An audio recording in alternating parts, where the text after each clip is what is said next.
第1135章交换。萧炎的目光仅仅只是在那块铜片上顿了顿，然后便是转了开去，旋即视线又是徐徐的在玉台上转了一圈，中途还表现出对其他一些药材也感兴趣的模样。如此好一会后，方才随意的从玉台上将那块铜片轻轻拿起。铜片一入手，便是有着淡淡的冰凉传开。当然，这并非是铜片奇异的缘故，而是因为在寒气中待久了所致。萧炎饶有兴致地翻看一下这块铜片，手指轻轻在其上面摩挲了一下，粗糙的触感就犹如极其平常的普通铜片般。若非是那上面所绘制的一些有些复杂图文的话，恐怕没人会将它真正当作什么宝贝。这些复杂的图文，萧炎完全看不懂，而且由于一些锈斑的存在，也是令得图文有些扭曲，难以彻底的看得清楚。这都是居然会是远古之物。翻看着铜片，萧炎心中很是有些感觉到不可思议。不管他如何探测，也是未曾发现这铜片有半点的奇异之处。若非先前天火尊者传音的话，他怕也是很难将这东西与远古牵连起来。心中感到不可思议，但萧炎面上倒是极为的平静，那般模样就犹如只是对这块铜片感到一点好奇而已。而对于他这番模样，那邋遢老者也只是翻了翻眼，并未说什么。这块铜片不止萧炎一个人感兴趣，以前也有不少淘宝者也来探查过，但却并未有人最后将之换走。不要磨蹭了，这铜片价格比起那雪骨参的价格只贵不低，而且不二价。掏了掏耳朵，邋遢老者轻描淡写的道。摩挲着铜片的手指一顿，萧炎笑笑道：这铜片有何奇异之所？居然比雪骨参还值钱？不知道。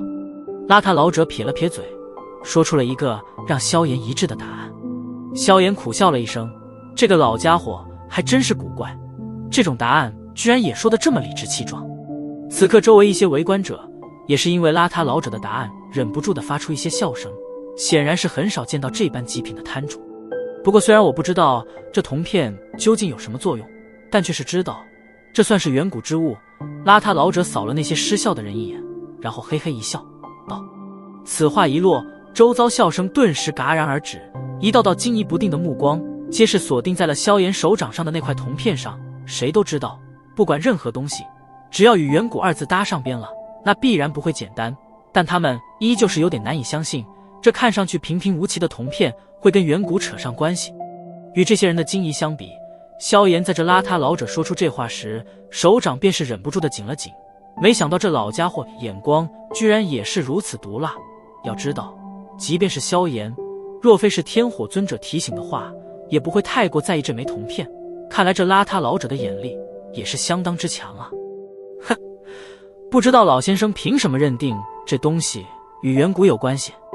萧炎心中一紧，但面上却是笑了笑，然而是将铜片轻轻放下，目光转向邋遢老者，笑道：这上面的图文我偶然在古籍上见过，但至于究竟有什么用，你也别问我，我也不知道。而且如果我知道的话，还会拿出来卖？邋遢老者翻了翻白眼道：反正我就是认定这东西跟远古有关，爱买不买。对于邋遢老者的回答，在场的人皆是面面相觑了一眼，旋即无奈地摇了摇头。这种事情怎么可能全凭你一面之词？难怪摆在这里这么久都没人换取。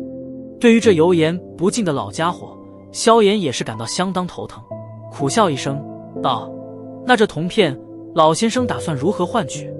一卷7品高级丹药的药方。邋遢老者嘿嘿笑道：难得真会有人对这东西感兴趣。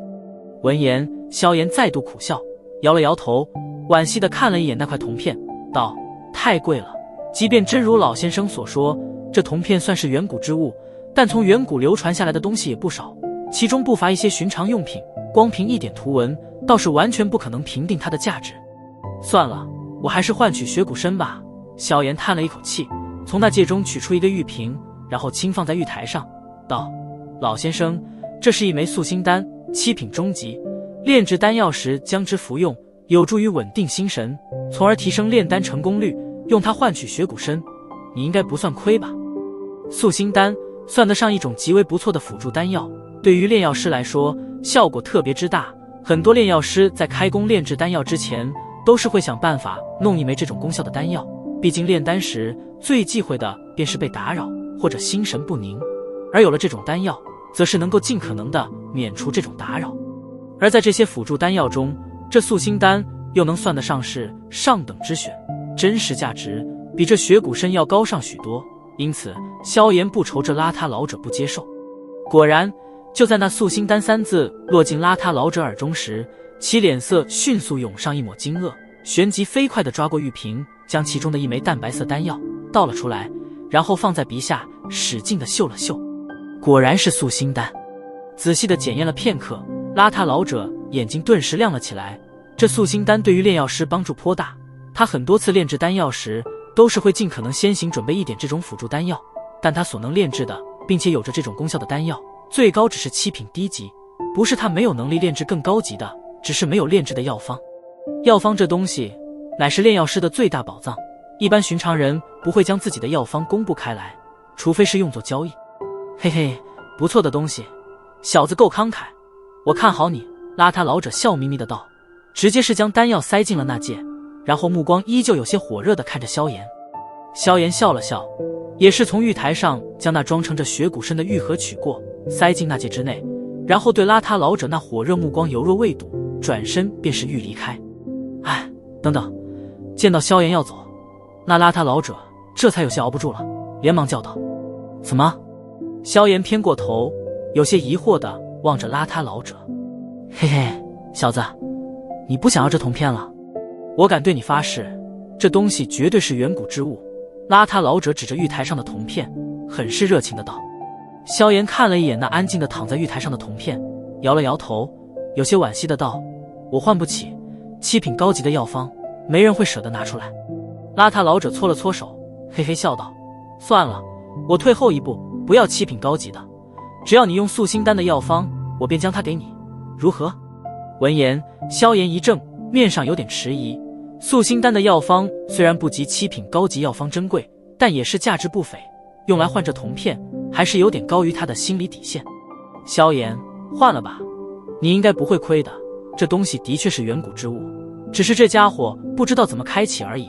就在萧炎迟疑间，天火尊者的低声传音又是在其耳中响起。听得天火尊者的传音，萧炎方才在心中点了点头，天火尊者的见识定然远非他们可比相比，既然他都这么说了，想必应该是有着一些把握。见到萧炎不说话，邋遢老者以为他有点不悦，当下咬了咬牙，又是从那戒中掏出一个玉盒，玉盒之内居然还有着一株雪骨参，而且这株雪骨参的成色看起来比先前萧炎购买的那株还要好。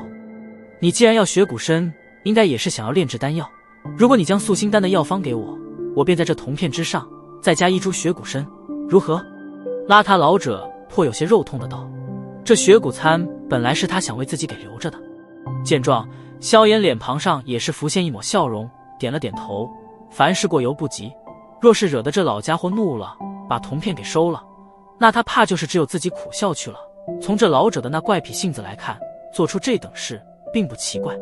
手掌一晃，一卷雪白卷轴便是出现在萧炎手中，然后抛向邋遢老者，顿时被后者连忙接住。见到邋遢老者那激动的模样，萧炎也是一笑，先是将那株成色更好的雪骨参收入那戒，然后手掌便是对着那枚铜片抓了过去。而就在萧炎手掌即将摸上铜片时，一道紫色铁扇突然出现，然后如电芒般的迅速点在铜片上，发出一道清脆的声响。与此同时，一道淡笑声也是徐徐传来。哼，这位朋友，这枚铜片我也看上眼了，不知能否割爱？在那紫色铁扇出现之时，萧炎脸庞上的笑容便是缓缓收敛，漆黑眸中寒意涌动。